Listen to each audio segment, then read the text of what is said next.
सरकारनं दिलेलं मराठा आरक्षण मान्य नाही असा पवित्रा घेत जरांगे आजपासून पुन्हा नवा लढा उभारतायत। सगळे सोयरे कायद्यासाठी जरांगेंनी अंतरवाली सराटीत बैठक बोलावली।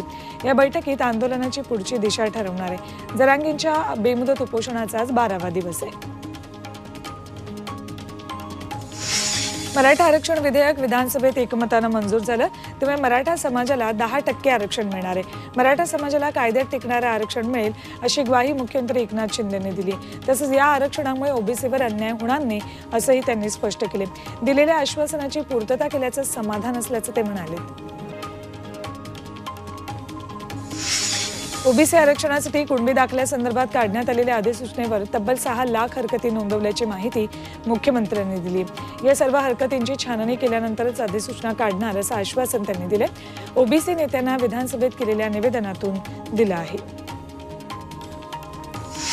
अमृत नोनी आर्थो प्लस ये एक प्रूवन फॉर्मूला है। इसमें मौजूद नोनी फल के गुण और आयुर्वेदिक जड़ी बूटियां शरीर को जरूरी पोषक तत्व देने के साथ साथ हड्डियों और जोड़ों के घिसने, उनमें होने वाले सूजन और दर्द को रोकने में मदद करता है। दर्द मुक्त जीवन के लिए अमृत नोनी आर्थो प्लस। राज्यात मराठा लोकसंख्या 28% असताना सरकारनं 10% आरक्षण कसं दिलं असा प्रश्न आमदार रोहित पवारांनी केलाय।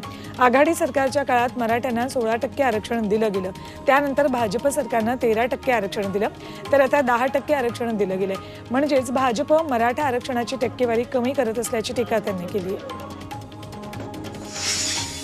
लोकसभा निवडणुकीत मतं घेण्यासाठी सरकारनं फसवणूक केल्याचा गंभीर आरोप विरोधी पक्षनेते विजय वडेट्टीवारांनी केलाय। 2 वेळा मराठा आरक्षण टिकलं नाही आणि आता 3ऱ्या वेळीही कायद्याच्या निकषात टिकणारं हे आरक्षण नाही असा आरोप वडेट्टीवारांनी केलाय। तर कायद्याच्या नियमात राहील असं हे विधेयक असल्याचा दावा अजित पवारांनी केला। मराठा आरक्षणासाठी गेल्या महिन्यातही गुलाल उधळला होता, मात्र फसवणूक झाल्याचं नंतर स्पष्ट झालं।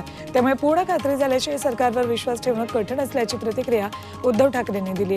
तर उद्धव ठाकरेंनी निश्चिंत राहावं अशी प्रतिक्रिया फडणवीसांनी दिली। विधेयक पास झाल्यानंतर सगळ्या नोकऱ्यांमध्ये निवडणुकीच्या तोंडावर मराठा समाजाच्या तोंडाला पानं पुसण्याचं काम सुरू असल्याची प्रतिक्रिया राज ठाकरेंनी दिली।